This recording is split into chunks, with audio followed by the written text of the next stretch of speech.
Hey, I'm Carrie Foster with Foster Fastpitch, and today we're back with 3 misconceptions of arm release. If you missed last week, we worked on the elbow bend part of the arm release. Today we're actually going to work on the release point.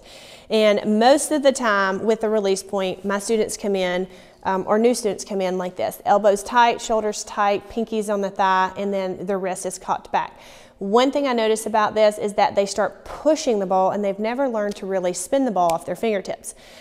In the academy, we go over how to transition from this cocked to this cocked, this position. That's probably the hardest challenge I see. A lot of people try to get this internal rotation and lead with their elbow, but when they get down to release, they can't quite get it. Or they start curving it or rising it and they can't get that forward 12-to-6 rotation. I go over that in the academy. The link is down below. You can click it and join if you want to. But for today's sake, we're just gonna go over what your release should look like. I like to say palm up, back of the hand to the thigh, and then release. Make sure that you have this nice long release where you go from palm up to palm down in a nice fluid motion. I have a couple of drills for you today that I think may help you. Again, if you don't understand exactly what you're feeling or what your hand's supposed to look like or feel like in certain positions, I go in extreme detail in the academy on all of that. You don't want to make a mistake and just do this and not have a complete snap. But let me go ahead and show you the drills. All right, I have 2 drills.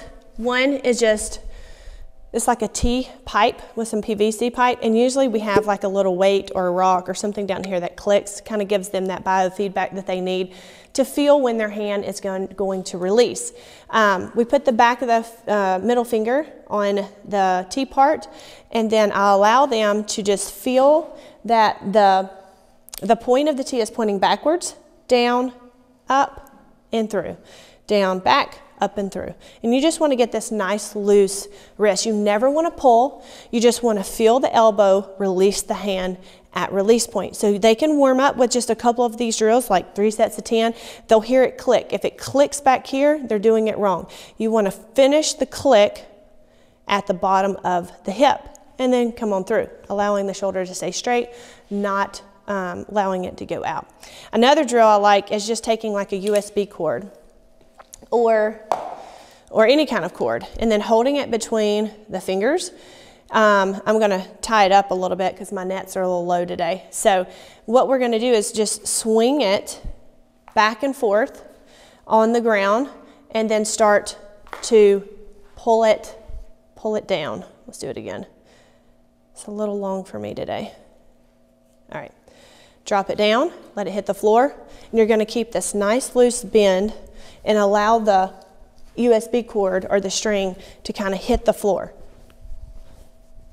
And you'll see that the hand naturally comes through and internally rotates. That's naturally what the body wants to do.